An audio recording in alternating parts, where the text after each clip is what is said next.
बिस्मिल्लाहिर्रहमानिर्रहीम। Chapter number 1 guidance का start करने जा रहे हैं। हमारा आज का टॉपिक है functional organisation of the human body and the control of the internal environment. Point number 1 है फिजियोलॉजी क्या होता है। तो ऐसी साइंस जो कि एक्सप्लेन करती है फिजिकल और केमिकल मैकेनिज्म, ऐसे फिजिकल और केमिकल मैकेनिज्म जो कि रिस्पॉन्सिबल होते हैं किसी भी लाइफ के ओरिजिन, डेवलपमेंट या प्रोग्रेशन पर, उस साइंस को हम लोग कहते हैं फिजियोलॉजी। फिजियोलॉजी जो सी है ये एक वास्ट फील्ड है, ठीक है।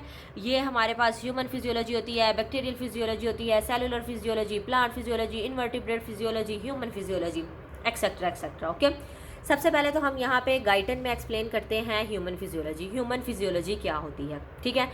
अच्छा, अब यहाँ पे उन्होंने बताया हुआ है कि साइंस ऑफ ह्यूमन फिजियोलॉजी, मतलब ह्यूमन फिजियोलॉजी की जो साइंस है वो ये है कि वो एक्सप्लेन करती है जितने भी हमारे पास स्पेसिफिक करेक्टरिस्टिक्स हो रहे हैं और मैकेनिज्म और of human body that make it living being, मतलब कि लिविंग बीइंग वो है और उसके अंदर जितने मैकेनिज्म हो रहे हैं, ठीक है, जितने उसके स्पेसिफिक करेक्टरिस्टिक्स हैं वो सारे हम ह्यूमन फिजियोलॉजी में पढ़ते हैं, ठीक है। अब एक लिविंग ऑर्गेनिज्म, एक इंसान अगर जिंदा है, ठीक है, उसको वो ज़िंदा किस वजह से, वो इस वजह से ज़िंदा है क्योंकि उसकी बॉडी के अंदर बहुत से कॉम्प्लेक्स सिस्टम हो रहे हैं, बहुत से कॉम्प्लेक्स फंक्शन हो रहे हैं। अगर वो कॉम्प्लेक्स फंक्शन नहीं होंगे तो वो इंसान ज़िंदा नहीं रहेगा। चूँकि हम लोग ह्यूमन फिजियोलॉजी पढ़े हैं तो हमें इस बात का आइडिया है कि जो हमारे पास सेल होता है वो किसी भी ह्यूमन का बेसिक, ठीक है, स्ट्रक्चरल और फंक्शनल कंपोनेंट होता है। इस बात का हमें आइडिया है ना, ठीक है। अब हम जो चूँकि हम सेल की बात कर रहे हैं तो अगर हम सेल की बात करें तो इंसानी बॉडी के अंदर अराउंड 100 ट्रिलियन सेल्स होते हैं, ठीक है। और अगर हम देखें अब 100 ट्रिलियन सेल में से भी अगर हम स्पेसिफिक करें तो तकरीबन एक ह्यूज अमाउंट, मतलब ज़्यादातर जो सेल अबंडेंट सेल होते हैं वो होते हैं हमारे पास रेड ब्लड सेल्स, और रेड ब्लड सेल तकरीबन 25 ट्रिलियन होते हैं। 100 ट्रिलियन में से 25 ट्रिलियन निकले, बाकी बचे 75 ट्रिलियन। तो 75 ट्रिलियन जो होते हैं वो एडिशनल सेल्स होते हैं। वैसे तो जो से हमारी बॉडी के अंदर जितने सेल्स हैं ना, वो तकरीबन उन हर सेल का एक स्पेसिफिक फंक्शन है, इस बात का भी हम लोगों को आइडिया है। पर कुछ ऐसी क्वालिटीज़ होती हैं जो सारे सेल्स के अंदर सेम होती है, मतलब कुछ ऐसे फंक्शंस होते हैं जो सारे सेल्स तकरीबन सेम करते हैं। फॉर एग्जांपल, सेल को एनर्जी की ज़रूरत होती है, हर सेल को अपने प्रॉपर फंक्शन करने के लिए एनर्जी की ज़रूरत होती है। तो वो एनर्जी कहाँ से लेते हैं? जब ऑक्सीजन जो है वो रिएक्ट करता है कार्बन डाइऑक्साइड के साथ, फैट के साथ या प्रोटीन के साथ, तो वो एनर्जी रिलीज़ करते हैं, ठीक है। और वो एनर्जी फिर यूज़ होती है एक सेल के प्रॉपर फंक्शन के लिए, ठीक है। इसके अलावा जिनसे हम सेल के अंदर एक ये बात है कि जो सेल्स होते हैं ना वो खुद रिप्रोड्यूस कर लेते हैं। फॉर एग्जांपल, अगर एक स्पेसिफिक किस्म के सेल हैं और उन्हीं स्पेसिफिक किस्म के सेल में से कुछ सेल डेड हो गए हैं, अब उसी की जो सी वो पूरी स्पीशी है वो क्या करेगी, वो उसी तरह के सेल्स को दोबारा बनाएगी ताकि जो लोग मर चुके हैं उनको उस चीज़ को वो कवर अप कर सके, अमाउंट को, ठीक है, उस चीज़ को वो कवर अप कर सके। ये तो थी वो बातें कि जो सेल्स जो से हैं उनके अंदर सिमिलर है, ठीक है। नेक्स्ट पॉइंट उन्होंने बताया है हमारे पास एक्स्ट्रा सेलुलर फ्लूइड, ठीक है, एक्स्ट्रा सेलुलर फ्लूइड। और आगे देखिए यहाँ पे उन्होंने लिखा हुआ है इंटरनल इन्वायरमेंट। इस चीज़ को भी मैं आपको एक्सप्लेन करती हूँ, उससे पहले एक पॉइंट ये आप लोग देख लें। अगर हम लोग ह्यूमन बॉडी की कंपोजिशन की बात करें तो ह्यूमन बॉडी के तो हमारी जो सी बॉडी है वो 40% उसके अंदर सॉलिड होता है, ठीक है, और हमारे पास 60% जो होता है वो बॉडी किससे बनी होती है, फ्लूइड से। अगर हम लोग फ्लूइड की बात करें तो फ्लूइड के अंदर भी हमारे पास ऐसा फ्लूइड जो कि सेल्स के अंदर होता है, इनसाइड द सेल, उसे हम लोग कहते हैं इंट्रासेलुलर फ्लूइड, और वो हमारे पास इस परसेंटेज का 2/3 होता है। 2/3 कितना हो गया, ये 40% हो गया। और अगर हम लोग एक्स्ट्रा सेलुलर फ्लूइड की बात करें जो कि आउटसाइड द सेल होता है, ठीक है, वो हमारे पास इस परसेंटेज का 1/3 होता है जो कि 20% हो गया। ओके, अगर हम एक्स्ट्रा सेलुलर फ्लूइड की भी आगे मजीद डिवीजन करें तो एक्स्ट्रा सेलुलर फ्लूइड एक हमारे पास इंटरस्टिशियल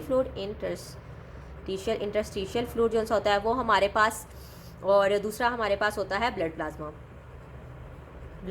प्लाज्मा। अगर हम लोग अब ब्लड प्लाज्मा की कंसंट्रेशन करें तो ये 5% होता है, और जो हमारे पास इंटरस्टिशियल फ्लूइड है ये हमारे पास होता है 15%। ओके, तो इस सारे पैराग्राफ के अंदर उसी तरह उन्होंने जो मैंने आपको फ्लूइड के भी कंसंट्रेशन के बारे में बताया गया वो उन्होंने बताया। दूसरा यहाँ पे इन्होंने ये लाइन यूज़ की गई है, अगर हम इसको देखें तो ये लिखा हुआ है the extra cellular fluid is also called the internal environment of the body. और ये बाकी इन्होंने यहाँ पे ग्रीक में लिखा हुआ है, ठीक है, फ्रेंच में, सॉरी, ठीक है। अब उन्होंने बताया, ये लाइन बताइए कि एक्स्ट्रा सेलुलर फ्लूइड को हम लोग इंटरनल इन्वायरमेंट भी कहते हैं, क्यों, ये भी मैं आप लोगों को बताती हूँ। फॉर एग्जांपल, आप लोग कंसीडर कर लें कि ये ह्यूमन बॉडी है एक, ठीक है, एक ह्यूमन बॉडी है, ये इसके अंदर वो जो सारी वेन्स वगैरह, ये सेल्स हैं ह्यूमन बॉडी के अंदर, मुख्तलिफ ये सेल्स हैं, ठीक है। अब जो ये इस सेल के अंदर होगा ना, इस सेल के अंदर जो फ्लूइड होगा उसे हम लोग कहेंगे इंट्रा सेलुलर फ्लूइड, और जो आउटसाइड द सेल फ्लूइड होगा उसे हम लोग कहेंगे एक्स्ट्रा सेलुलर फ्लूइड, ठीक है। और ये ह्यूमन बॉडी है तो ये उसका क्या है, ये इन्वायरमेंट है। अब इन्वायरमेंट के लिए तो जो ये वाला एक्स्ट्रा सेलुलर फ्लूइड है, इन्वायरमेंट के लिए जो एक्स्ट्रा सेलुलर फ्लूइड है वो तो इंटरनल इन्वायरमेंट हो गया ना, अंदर का इन्वायरमेंट, लेकिन फ्लूइड ये एक्स्ट्रा सेलुलर फ्लूइड है। और इन्वायरमेंट की बात करें तो ये हमारे पास इंटरनल इन्वायरमेंट हो जाएगा, ठीक है। तो अब नेक्स्ट पॉइंट के अंदर उन्होंने डिफरेंस बताया है कि जनाब एक्स्ट्रा सेलुलर में और इंट्रा सेलुलर फ्लूइड के अंदर डिफरेंस क्या है। तो पहले नंबर पे तो अगर हम लोग इनके कंपोनेंट्स की बात करें तो जो एक्स्ट्रा सेलुलर फ्लूइड है ना, ये सब्सटेंसेस की बात करें तो एक्स्ट्रा सेलुलर फ्लूइड के अंदर हमारे पास जो सा है वो लार्ज अमाउंट ऑफ कैल्शियम होता है, और sorry large amount of sodium होता है, क्लोरीन होता है, बाइकार्बोनेट आयंस होते हैं, और बाकी जो न्यूट्रिएंट्स वगैरह जैसे कि हमारे पास ऑक्सीजन हो गया, ग्लूकोज हो गया, फैटी एसिड हो गया और अमाइनो एसिड हो गया। ये तो थी बात जनाब एक्स्ट्रा सेलुलर फ्लूइड की। अगर हम लोग इंट्रा सेलुलर फ्लूइड की बात करें कि उसके अंदर कौन से सब्सटेंसेस होते हैं, तो इंट्रा सेलुलर फ्लूइड में हमारे पास होते हैं जनाब पोटाशियम होता है, मैग्नीशियम होता है, फॉस्फेट आयन होता है, ठीक है।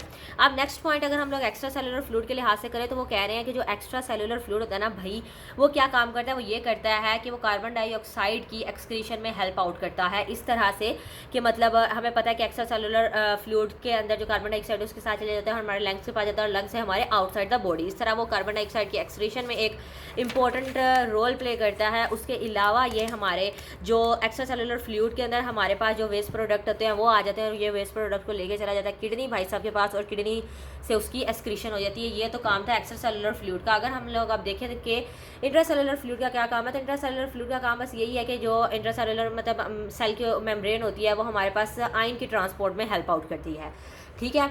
नेक्स्ट पॉइंट अगर हम लोग देखें, नेक्स्ट पॉइंट हमारे पास है homeostasis, maintenance of a nearly constant internal environment. Homeostasis हम लोगों ने पहले भी पढ़ा है। होम्योस्टेसिस क्या होता है, होम्योस्टेसिस ये होता है कि किसी भी चीज़ की एक कांस्टेंट रेंज के अंदर उस चीज़ को मेंटेन रखना, ठीक है। इंटरनल इन्वायरमेंट को एक कांस्टेंट रेंज के अंदर मेंटेन रखना, इसको हम लोग कहते हैं होम्योस्टेसिस। अच्छा, अब कांस्टेंट रेंज जो सी है ना वो कई चीज़ों के लिए ज़्यादा रेंज है, और कई चीज़ें हमारी बॉडी में जिनके लिए वो रेंज जो सी कांस्टेंट रेंज है वो थोड़ी कम है। अगर हम लोग देखें तो यहाँ पे हमारी बॉडी के अंदर जो हाइड्रोजन आयन है ना उसकी कंसनट्रेशन या उसकी रेंज बहुत ही कम है। देखें लेस देन वो कह रहे हैं 5 नैनो मोल्स पर लीटर, ठीक है। और यही अगर हम लोग सोडियम आइंस की बात करें तो जो सोडियम आयन है उनकी थोड़ी सी रेंज जो सी है वो हाई है, जैसे कि वो कह रहे हैं कि a few millimoles per litre है, ठीक है। सोडियम की वो हाइड्रोजन के मुताबिक अगर हम देखें तो वो ज़्यादा है, ठीक है। मैंने आप लोगों को होम्योस्टेसिस भी बता दिया है कि भाई इंटरनल इन्वायरमेंट को एक कांस्टेंट रेंज के अंदर जो है ना रखना, उसे हम लोग कहते हैं होम्योस्टेसिस। साफ ज़ाहिर है यहाँ पे उन्होंने बताया है कि अगर वो जो कांस्टेंट रेंज है वो किसी तरह ख़त्म मतलब कि उससे ऊपर चली जाए बात या उससे नीचे चली जाए, तो साफ ज़ाहिर है अगर उससे ऊपर चली गई बात या उससे नीचे चली गई तो उससे क्या होगा, उससे हमारी बॉडी में डिजीज़ होगा।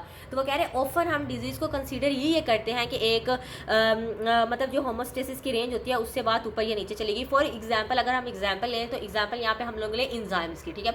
इंजाइम्स जो हैं वो एक स्पेसिफिक टेम्परेचर के अंदर वर्कआउट करते हैं। अगर हम लोगों का टेम्परेचर इंक्रीज़ हो गया उस स्पेसिफिक रेंज से तो इंजाइम डीनेचर हो जाएंगे। इंजाइम हमें पता है स्पीड अप करते हैं केमिकल रिएक्शंस को, तो वो केमिकल रिएक्शन स्लो डाउन हो जाएंगे, एट द एंड कोई ना कोई डिजीज़ हो जाएगी, इस तरह, ठीक है। आप लोगों को समझ आ गई अगर इस बात की, ठीक है। यहाँ पे ना उन्होंने एक वर्ड यूज़ किया है इस पैराग्राफ में, उन्होंने एक वर्ड यूज़ किया और वो वर्ड है हमारे पास ट्रेड ऑफ। इस ट्रेड ऑफ को एक्सप्लेन करने के लिए मैं आप लोगों को यहाँ पे उन्होंने एग्जाम्पल दिया है, वो एग्जाम्पल बताती हूँ कि फॉर एग्जाम्पल वो कह रहे हैं कि किडनी, हमें पता है कि किडनी का काम क्या है, किडनी का काम है excretion of salt and the water, ठीक है। किडनी के कामों में से काम, ठीक है।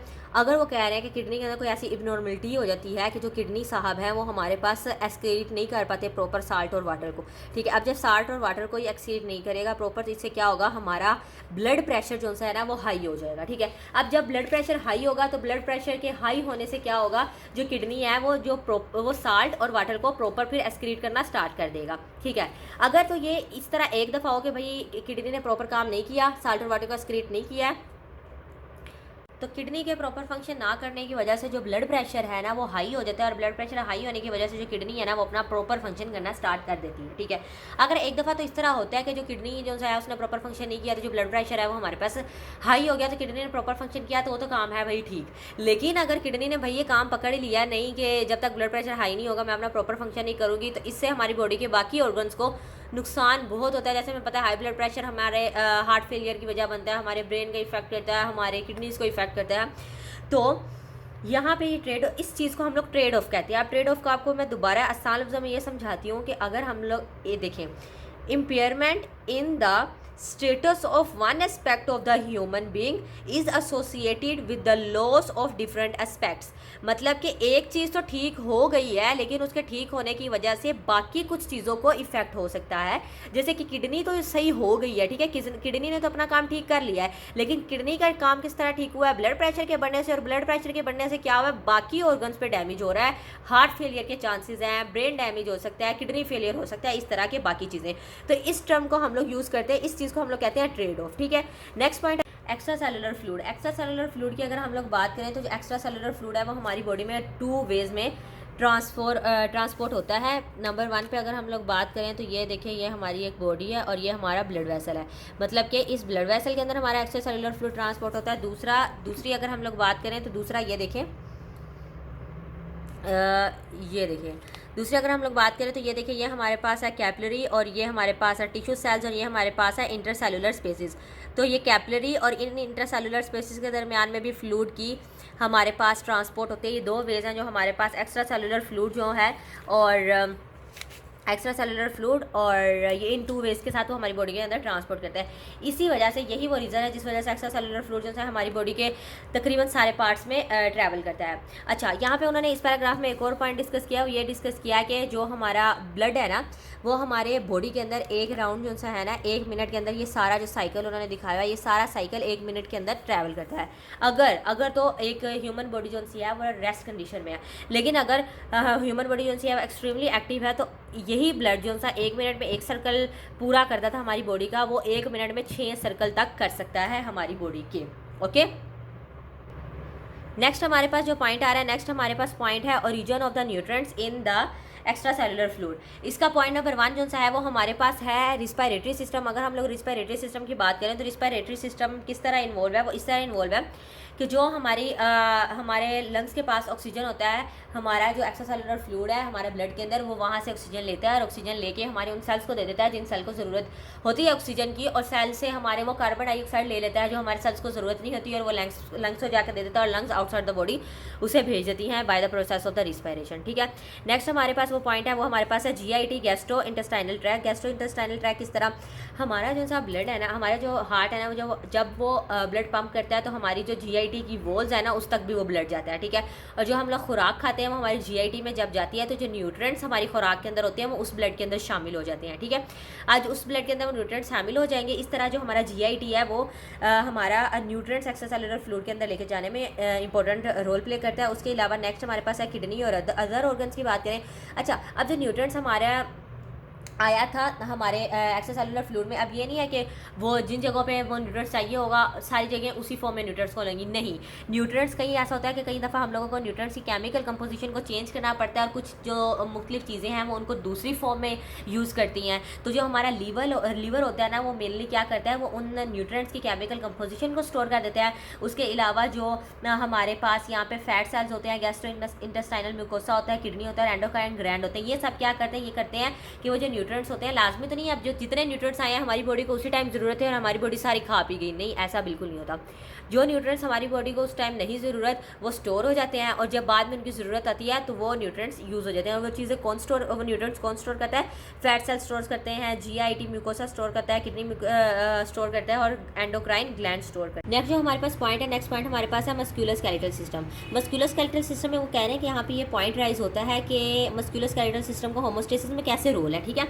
तो इसका आंसर गाइडर में ये दिया हुआ है कि क्योंकि हमें खुराक तक खुद जाना पड़ता है, खुराक खाने के लिए, न्यूट्रिएंट्स लेने के लिए हमें फूड तक जाना पड़ता है, तो उस मूवमेंट में हमें ज़रूरत होती है मस्कुलोस्केलेटल सिस्टम की। ओके हो गया। और उसके अलावा दूसरा वो ये कह रहे हैं कि हमारी फॉर एग्जांपल अगर हमें कुछ ऐसे इन्वायरमेंट में है जो कि हमारी बॉडी के लिए लिथल है, तो साफ ज़रा हम वहाँ से मूव करके ऐसे इन्वायरमेंट में चले जाएंगे जो कि हमारी बॉडी के लिए अच्छा है, तो उस मूवमेंट में भी हमें जो हेल्प आउट कर रहा है वो हमारा स्केलेटल सिस्टम ही है। ये तो गाइडर में इसकी एक्सप्लेनेशन दी हुई है, लेकिन मैंने इसकी थोड़ी और रिसर्च की थी तो मुझे ये पता चला कि हमारा असल में जो स्केलेटल सिस्टम होता है उस स्केलेटल सिस्टम में हमारे बोन्स होती हैं, और जो बोन्स हैं वो क्या करती हैं, वो हमारी कुछ मिनरल्स को स्टोर कर लेती हैं। फॉर एग्जांपल कैल्शियम को बोन्स स्टोर कर लेती हैं, और जब कैल्शियम की हमारी बॉडी को ज़रूरत होती है तो वो वहाँ से रिलीज़ हो जाती हैं, और जब एक्स्ट्रा कैल्शियम होता है तो वो बोन में स्टोर होती रहती हैं। तो इस तरह भी ये हमारी बॉडी के कैल्शियम लेवल को मेनटेन करती है। तो ऑब्वियस बात है कि ये हमारी बॉडी में होमोस्टेसिस का भी काम कर रही है। ओके हो गया।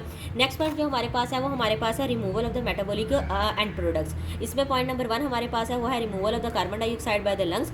जैसे मैंने आप लोगों को पहले भी बताया था कि जो हमारी ब्लड जो है वो सारा हमारी बॉडी से एक्स्ट्रा कार्बन डाइऑक्साइड जो कि हमारी बॉडी को ज़रूरत नहीं है वो लेता है और लेके जाके लंग्स के पास ले जाता है। लंग्स क्या करता है, उसे बाहर निकाल देता है आउटसाइड ऑफ द बॉडी। ठीक है। नेक्स्ट पॉइंट हमारे पास है किडनी। किडनी क्या करता है, अब जो ब्लड हमारा है जब वो किडनी में जाता है तो उस ब्लड के अंदर कार्बन डाइऑक्साइड के साथ साथ जितने भी ऐसे सब्सटेंसेस जो कि हमारी बॉडी को नीड नहीं होती उनकी, वो सारे सब्सटेंसेस जो हैं वो ब्लड से हमारे एक्सक्रीट हो जाते हैं किसी तरह। फॉर एग्जांपल जो यूरिया वगैरह है वो हमारे यूरिन के थ्रू बॉडी से रिलीज़ हो जाता है। ठीक है। नेक्स्ट हमारे पास है गैस्ट्रो इंटेस्टाइनल ट्रैक की अगर हम लोग बात करें तो ऐसा अनडाइजेस्टिबल मटेरियल, मतलब हम लोग खुराक खाते हैं लेकिन उनमें कुछ ऐसा मटेरियल होता है जो कि डाइजेस्ट नहीं हो सकता, और उसके अलावा कोई ऐसे टॉक्सिक मटेरियल्स अगर हम खा लें तो उन सबको ये फिसिस के ज़रिए बाहर निकाल देते हैं। और लीवर का रोल हम लोगों ने पहले भी पढ़ा हुआ है कि जो लीवर है ना वो डिटॉक्सिफिकेशन में काम करता है। तो ऐसे कोई भी अगर हम लोगों ने टॉक्सिक सब्सटेंसेस इनटेक कर लिए हैं तो लीवर उनको एक्सक्रीट आउट कर देगा, एलिमिनेट कर देगा हमारी बॉडी से थ्रू द फीसिस। ठीक है। नेक्स्ट हमारे पास पॉइंट है, सॉरी मैंने पहले गैस्ट्रोइंटेस्टाइनल ट्रैक में लिथल सब्सटेंसेस की बात कर दी थी कि, लेकिन असल में जो लीवर है वो डिटॉक्सिफिकेशन का काम करता है। ओके। नेक्स्ट हमारे पास है regulation of the body function में हमारा पॉइंट नंबर 1 है नर्वस सिस्टम। अगर हम लोग नर्वस सिस्टम की बात करें तो नर्वस सिस्टम का एज वी नो उसका 3 पार्ट्स होते हैं। सेंसरी इनपुट होता है, सेंट्रल नर्वस सिस्टम होता है, और हमारे पास क्या होता है, आउटपुट। ये कैसे काम करता है, फॉर एग्जांपल हमारी जो स्किन है वो किसी गर्म जगह पे लगे, ठीक है, हमारा हाथ किसी गर्म जगह पे लगा है, उस जगह से जो से इनपुट सिग्नल है, सेंसरी इनपुट सिग्नल्स हैं वो जाएंगे हमारे नर्वस सिस्टम मोटर न्यूरॉन्स को कहेगा, मतलब मोटर सिस्टम को कहेगा कि जाओ और तुम अपना हाथ मतलब उस एरिया पे जाओ और उसे कहो कि हाथ उठा ले, मतलब इस तरह करके, इस तरह ये फंक्शन आउट करता है। ठीक है। हमारे नर्वस सिस्टम का एक इंपॉर्टेंट पार्ट है जिसे हम लोग कहते हैं ऑटोनॉमिक सिस्टम, और जो ऑटोनॉमिक सिस्टम होता है वो हमारी बॉडी के जितने भी इंटरनल ऑर्गन्स हैं उनके जो फंक्शंस हैं उनको कंट्रोल करता है। फॉर एग्जांपल हमारे हार्ट की पंपिंग होगी, उसके अलावा गैस्ट्रोइंटेस्टाइनल ट्रैक की मूवमेंट होगी, और secretion of many body glands. Okay. Next हमारे पास है हार्मोन सिस्टम। अच्छा, हमारी बॉडी के अंदर जो 8 एंडोक्राइन ग्लैंड्स हैं, उसके अलावा कुछ ऑर्गन्स हैं, उसके अलावा टिश्यूज़ हैं, उसके अलावा कुछ जो टिश्यूज़ जो केमिकल सब्सटेंसेस रिलीज़ करते हैं, इन सबको हम लोग कहते हैं हार्मोन। ठीक है। हार्मोन हमारी बॉडी में कैसे ट्रैवल करते हैं, हार्मोन जो से हैं वो हमारी बॉडी में एक्स्ट्रा सेलुलर फ्लूइड के ज़रिए ट्रैवल करते हैं, और डिफरेंट पार्ट में जहाँ पे उनका ज़रूरत होती है वहाँ पे जाते हैं और अपना सेलुलर फंक्शन करते हैं। जैसे कि अगर हम लोग थायराइड हार्मोन की बात करें तो थायराइड हार्मोन का क्या फंक्शन है, ये हमारे पास मोस्ट केमिकल रिएक्शंस को इंक्रीज़ करता है, उनका रेट इंक्रीज़ करता है। और इसके अलावा जो इंसुलिन है, इंसुलिन का हम लोगों को पता है कि ग्लूकोज की मेटाबॉलिज्म में काम करता है। एड्रेनोकॉर्टिकल हार्मोन जो है वो सोडियम और पोटाशियम की मतलब उनकी रेगुलेशन करता है। उसके अलावा पैराथायरॉयड हार्मोन जो है वो हमारे पास कैल्शियम की और फॉस्फेट की बोन में रेगुलेशन करता है उनकी रेंज की। ठीक है। और जो हमारा नर्वस सिस्टम है वो हमारा जो है वो हार्मोनल सिस्टम, ये दोनों आपस में मिल के काम करते हैं। फॉर एग्जांपल अगर जहाँ पे हमारा नर्वस सिस्टम ही हमें बताएगा कि इस एरिया में इस चीज़ की कमी हो रही है तो साफ ज़रा वो कमी कौन पूरी करेगा, वो हार्मोनल सिस्टम कमी पूरी करेगा। नेक्स्ट पॉइंट हमारे पास है protection of the body. Protection of the body के अंदर इन्होंने 3 पॉइंट्स दिए हुए, एक इम्यून सिस्टम, एक इंटीग्यूमेंट्री सिस्टम और दूसरा रिप्रोडक्शन। इम्यून सिस्टम की बात करें तो इम्यून सिस्टम में हमारे वाइट ब्लड सेल्स हैं, और जो वाइट ब्लड सेल से टिश्यू सेल्स जनरेट होते हैं, जैसे कि थाइमस सेल है, हमारे पास लिम्फ नोड है, लिम्फ वेसल्स है, ये सब हमारे पास ना वाइट ब्लड सेल्स है जो कि हमारी बॉडी को प्रोटेक्ट करते हैं। किस तरह से प्रोटेक्ट करते हैं, 2 तरीके से प्रोटेक्ट करते हैं। नंबर 1 पे ये डिस्टिंग्विश करते हैं कि अच्छा हमारी बॉडी के अपने सेल कौन से हैं और आउटसाइडर सेल्स कौन से हैं। उसके अलावा जो आउटसाइडर लिथल सेल्स हैं जैसे कि बैक्टीरियल हो जाते हैं, कोई बैक्टीरिया, वायरस, कोई फंजाई, उनको किल करना भी इम्यून सिस्टम का काम होता है। इस तरह ही हमारी बॉडी की प्रोटेक्शन करता है। इंटीग्यूमेंट्री सिस्टम की बात करें तो इसके अंदर उन्होंने हमारी स्किन की बात की, और साथ ही साथ स्किन के अपेंडेजेस, मतलब वेरियस जो उसके अपेंडेजेस हैं, जैसे कि हमारे हेयर होते हैं, हमारा नेल होते हैं, हमारे ग्लैंड्स होते हैं, ये सब क्या करते हैं, ये स्किन और ये सब चीज़ें मिलके हमारे बॉडी के इंटरनल ऑर्गन्स को प्रोटेक्ट करती हैं। ठीक है। और जैसे हम लोगों को इस बात का पता है कि जो स्किन है वो हमारी टेम्परेचर रेगुलेशन में भी काम करती है, स्वेटिंग के ज़रिए, और excretion of the waste, for example sweat के ज़रिए साल्ट की जो सी एक्सक्रीशन है वो होती है। उसके अलावा हमारी स्किन से ही हमें जो सेंसरी इन्फॉर्मेशन होती है, जैसे कोई भी अगर गर्म चीज़ लगे तो पहले तो हमारी स्किन पर ही जाके लगती है ना, और जो हमारी स्किन है वो तकरीबन 12 से 15% हमारी बॉडी का वेट होता है, ठीक है। नेक्स्ट पॉइंट हमारे पास है रिप्रोडक्शन। अच्छा, अब ये बात है कि रिप्रोडक्शन को होमोस्टेसिस में क्यों इंक्लूड किया गया, तो इसकी रीज़न यहाँ पे उन्होंने ये बताई है कि साफ ज़ाहिर है जो होमोस्टेसिस से एक इंडिविजुअल की जान बचती है, ठीक है, और जो रिप्रोडक्शन है वो उससे पूरी की पूरी स्पीशी की जान बचती है। मतलब साफ ज़ाहिर है अगर एक इंडिविजुअल की डेथ हो जाए तो जो न्यू इंडिविजुअल है वो आएगा तो उसके अंदर होमोस्टेसिस का अमल होगा। तो रिप्रोडक्शन भी इसी तरह होमोस्टेसिस में अपना रोल प्ले करती है कि मतलब मेन इसका ये है कि ये श्योरिटी देती है कि जनरेशन्स आगे से आगे बढ़ती रहेंगी, ठीक है। ये हमारा था पार्ट 1। पार्ट 2 इंशाल्लाह नेक्स्ट वीडियो में, तब तक के लिए अल्लाह हाफिज़।